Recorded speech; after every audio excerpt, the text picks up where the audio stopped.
Komið sæl og velkomin aftur. Hún sest hérna hjá mér Inga Sæland, formaður Flokks fólksins. Velkomin Inga. Þú, náttúrulega, þið í Flokki fólksins buðuð fram núna í alþingiskosningunum og það gekk svona bærilega. Þið allavega náðu lágmarkinu til þess að komast inn á fjárlög og getið þannig haldið upp í starfi og ætlið að bjóða fram núna í borgarstjórn og þú talaðu jafnvel víðar. Segðu mér aðeins hver þú ætlar að leiða, þú ætlar að vera oddviti flokksins í borginni, ekki satt?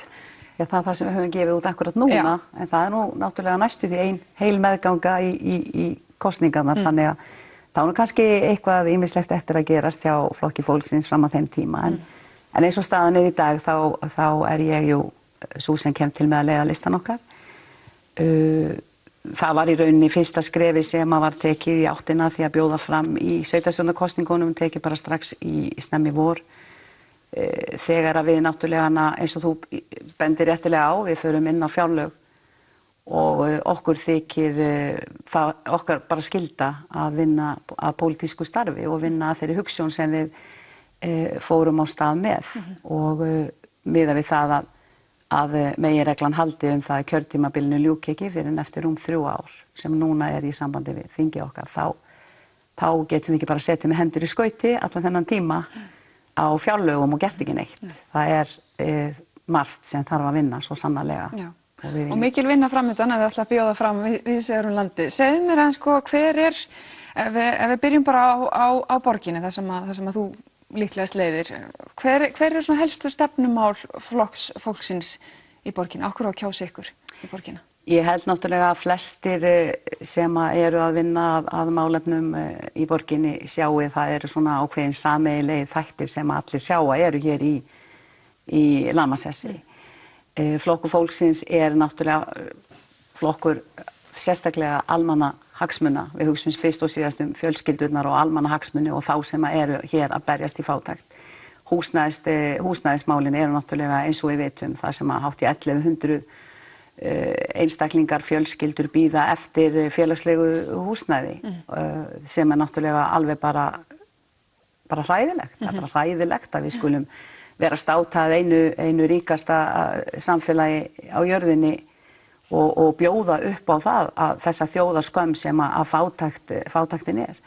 Og það sem við viljum berjast fyrir fyrst og síðast og svo náttúrulega þegar við lítum á skólakerfið, menntastofnanirnar okkar, grunnskólan. Grunnskólinn er mér afskaplega hugleikinn. Og staðreyndin er svo að yfir 30% ungra drengja er að útskrifast úr 10. bekk, illa læsir, með mjög slæman lesskilning. Þannig að það þarf engan að furða að þeir finni sig ekki í framhaldsskólanum, að þeim líði illa, það þarf engan að undra þó að börnunum okkar líði illa þegar að þeim í rauninni líður ekki vel í skólanum.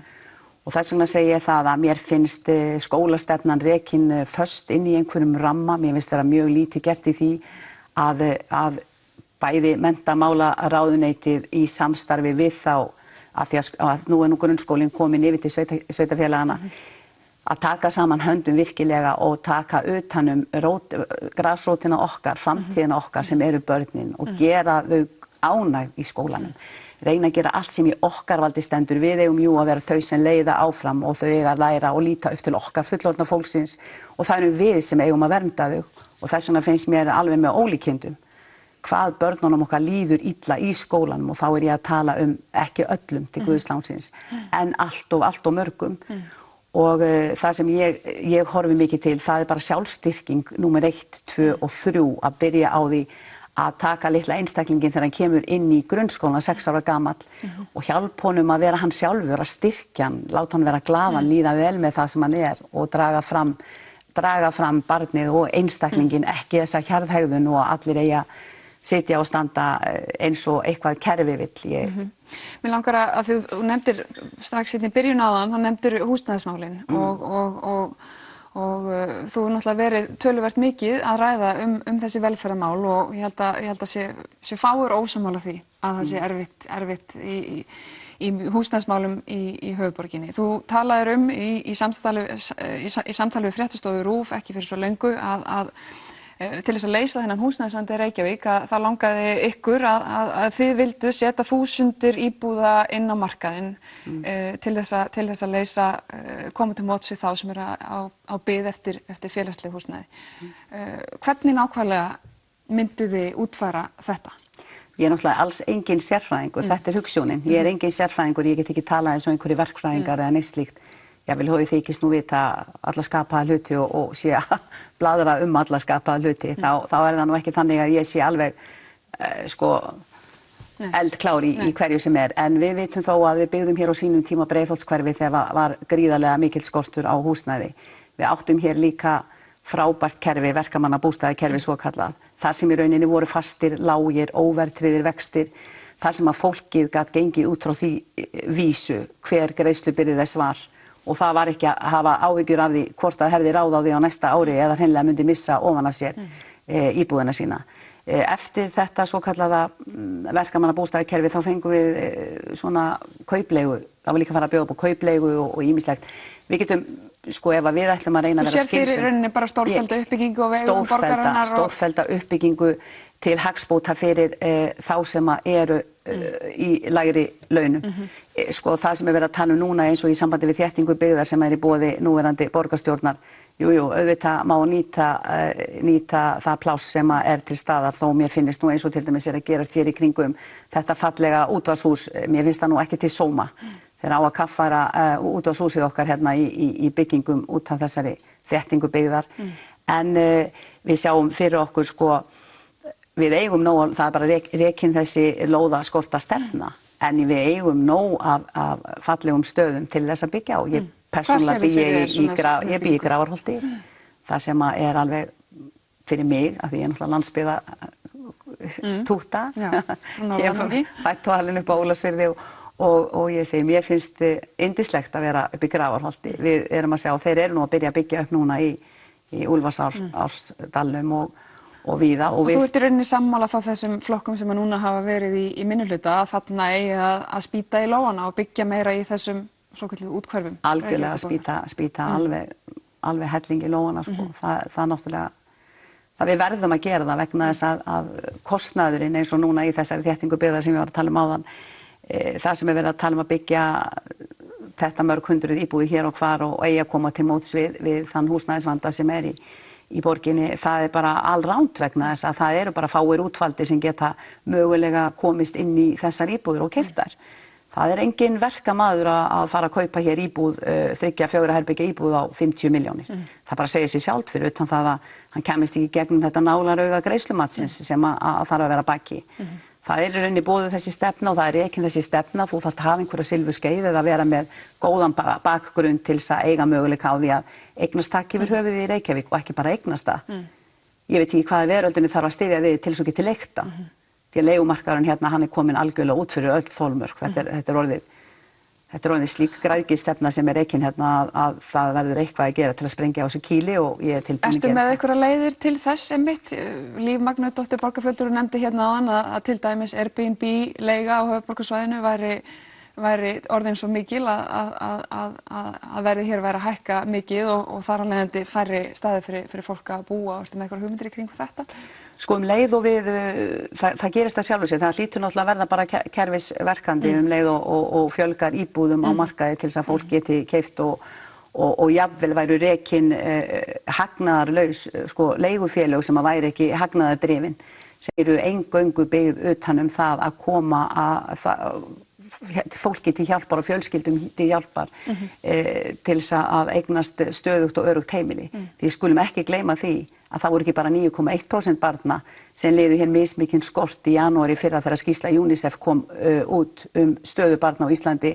Heldur kom skýrsla út sem ég náttúrulega ekki með í höndunum en var í fjölmiðlum daginn að 25% barna á Íslandi búa við óviðunandi húsnæðiskost.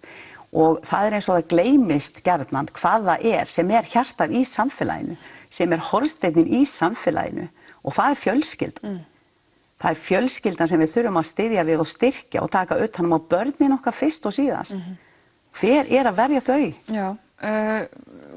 Hvernig sérðu fyrir þér að fjármagna þetta? Þú talað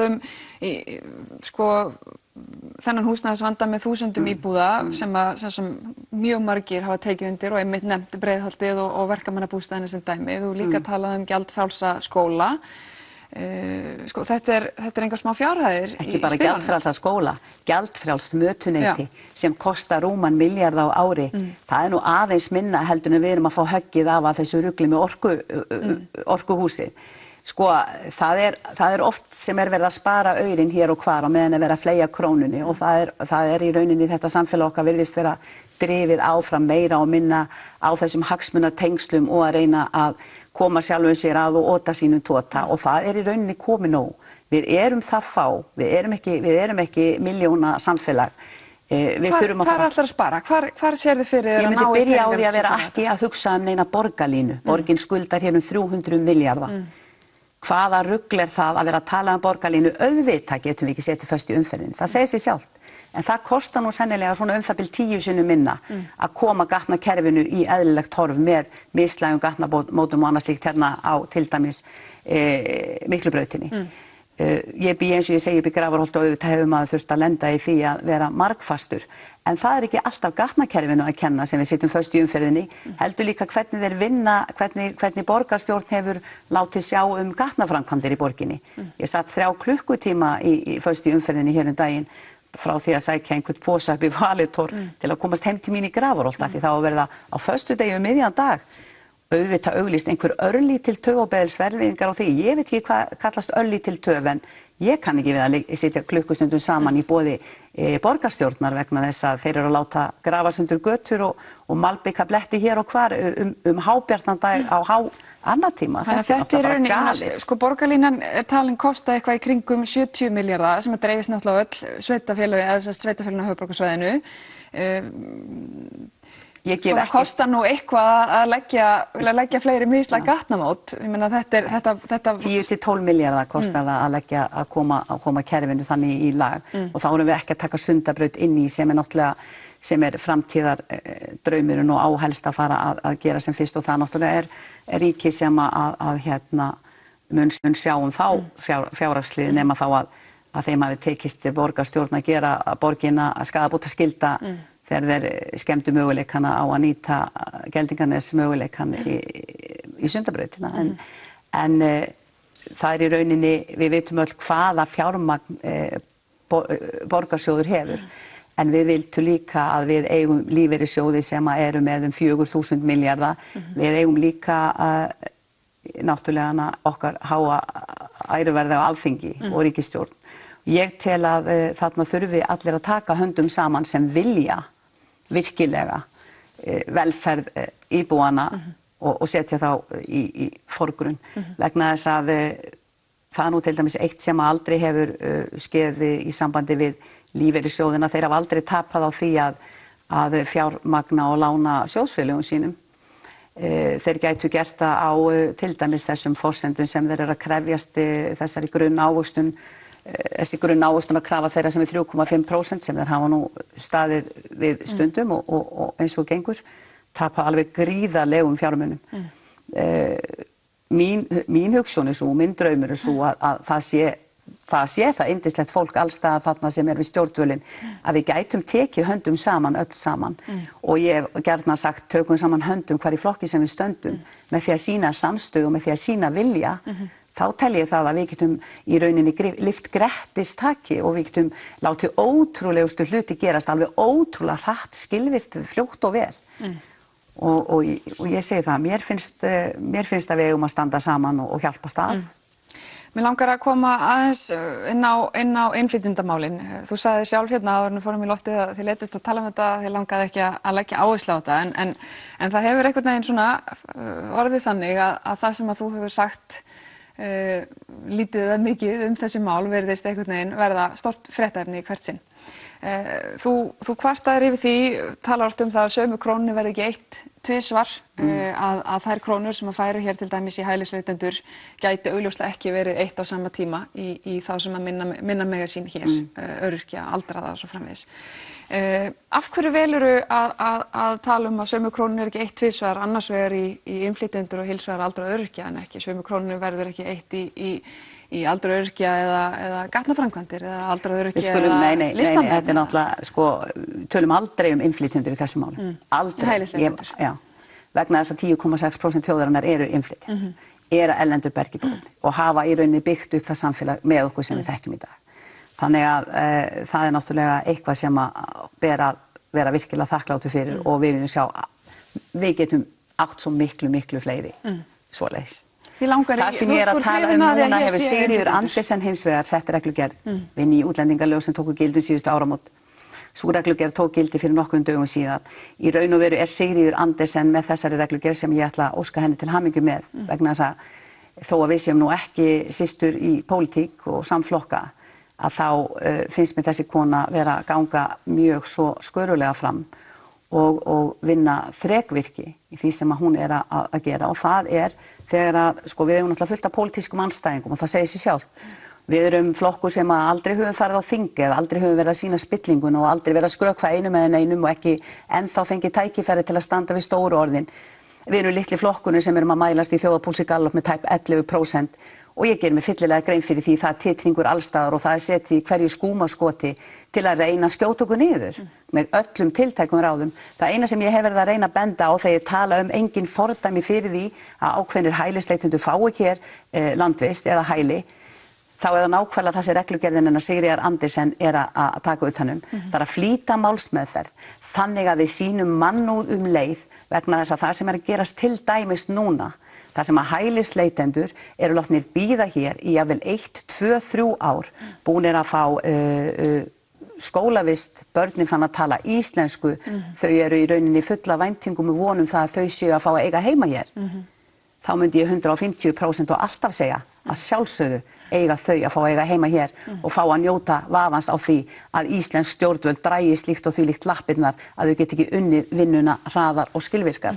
Þannig að í öllum tilfinningum, til dæmis núna, þegar þessi reglugerð komin, málsræðin að verða að veruleika og búið að bæta í mannskapinu og útlendingastofnun, ég held 10 starfsmenn hafi komið þar inn til þess að reyna að fylgja eftir þessum hraða svo að við séum þá ekki að setja fjármagn eins og til dæmis það var gert ráð fyrir því í fjárlögum minni með 2,5 milljarð í þennan viðkvæma málaflokk.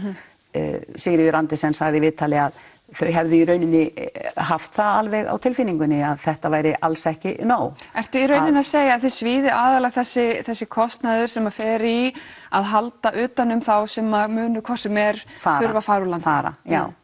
En sko... Ég hef allan tíman sagt það. En það einhvern veginn, sko, ég kannski fæ líka pínlítið að njóta vafans að því ég blá jafnvel þó ég sé brúna í pólitík og ég bara mjög einlæg og hreinskilin og ég oftu gaspra eflaust eitthvað sem hefði betur mátt búa í umbúðirnar fyrir þá sem hlusta og sérstaklega þá sem að vilja pikka út úr mér einhver orð til þess að ófræja mann eða jafnvel ég að lesa mig sko bara hrein og klár ósannindi, það bara alveg með ólíkindum en maður verður víst að safna skrápnum og það sem ég að reyna að gera og þetta náttúrulega töluvert fylgi sem þið eru að mælast með þjóðarpúls Gallup sem mælir fylgið á landsvísu mælir ykkur með sko meira en 10%, 10,6% eins og ég sagði hérna fyrir þættinum þið fengið 7% í borgarstjórn sem er töluvert fylgi fyrir flokk sem er svona nokkuð nýr. Finnurðu fyrir því eða finnst þér nauðsyn þess að gæta orðaðina því ég hlusta á viðtal við það sem talar einmitt fría leigubíla og fría talnæknaþjónustu og svo kemur upplýsingafulltrúi fyrir hælisleitendur og svo kemur upplýsingafulltrúi Rauða krossins með grein í vikuna það sem kemur fram að þetta sé bara hreint ekki svoleiðis. Finnurðu til ábyrgðar að einmitt tala varlegar eftir þú fórst að verða svona stærri persónu í pólitíkinni? Já, sko, til dæmis þetta sem þú ert að vísi núna, það var á Facebook síðunum minni í sennilega 2 mínútur og 20 sekúndur. Þá hugsaði með mér, þetta er sennilega virkilega óheppilegt orðalag, þannig ég fjarlægði það. En þá voru einhverjir pólitískir andstæðingar sem að liggja þarna í leyn og fylgjast með manni að því maður er með opinn aðgang að sjálfum sér og taka svo kallað skjáskot sem er síðan þeytt út allt og reynt að búa til eitthvað úr og svona, en þetta fór að mínu vegg strax. Ég skrifaði þetta á minn persónulega vegg og áttaði mig á því sjálf að þetta var óheppilegt orðalag og auðvelt að misskilja. En þess vegna segi ég það, þetta verður nú sennilega og ég ætla að segja fyrir framan alþjóð, þetta er í síðasta skipti sem ég ætla að tala þessa óheppilegu Facebook-færslu en ég meinti það nákvæmlega sem ég sagði þar að það sem engin fordæmi eru fyrir því að hælisleitendur fái hér landvist eða hæli, að þá sjálfsagt að fjalla þessi mál eins fljótt og kostur að öðrum kosti þá það ekki að bitna á þeim ef að ríkisvaldið dregur lappirnar og getur ekki sinnt málaflokknum betur en svo að þessir einstaklingar eru farnir að búa hér og komnir með fjölskylduna hér, farnir að tala íslensku eins og til dæmis með unga fólki núna frá Nígeríu, 8 ára stúlka að tala íslensku, pappin búinn að vera að vinna og þau vilja vera hér. Ég myndi segja já, ég kalla það mannúð. Það ekkert í flokki fólksins sem ómannúðlegt, engan veginn. En við erum með regluverk og við erum það fá, við gerum okkur grein fyrir því að jafnvel þó við vildum taka við öllum þeim milljörðum eða hundruði milljóna manna sem eiga sárt að binda, þá það ekki hægt. Og þess vegna til þess eru jú lög og reglur, það að fylgja þeim eftir. Annars hefðum við slítið með það að gera. Ég ber virðingu fyrir því sem, eins og ég segja aftur, ég ber virðingu fyrir því sem Sigríður Andersen að gera í þessum viðkvæma erfiða málaflokki og hún í rauninni að taka hann í áttina að því sem í Noregi, þar sem fjallað þessi mál eins fljótt og hægt Stutt í lokin, þú talaði það að flokkur fólksins sé hlynntur því að Reykjavíkurflugvöllur verði áfram í Vatnsmýrinni. Það mál sem þið ætla að leggja mikla áherslu á? Nei, við bara erum sátt við að hafa hann þarna og það svo margt annað sem miklu mikilvægara en flokkur fólksins hlynntur því að flugvöllurinn sé það sem hann Væri þetta ekki upplagt land fyrir einmitt byggðina sem þú varst að lýsa hérna í upphafi samtals okkar? Hvað ætlar þá að setja flugvöllinn? Hvað kostar það? Nei, við skulum bara hafa hann það sem hann þangað til annað kemur í ljós. Það allavega það sem við stefnum að núna. Inga Sæland, formaður flokksins, takk kærlega fyrir komuna. Við höfum þetta ekki lengra að sinni. Egill verður hérna að viku lokinni í Silfrinu. Takk fyrir.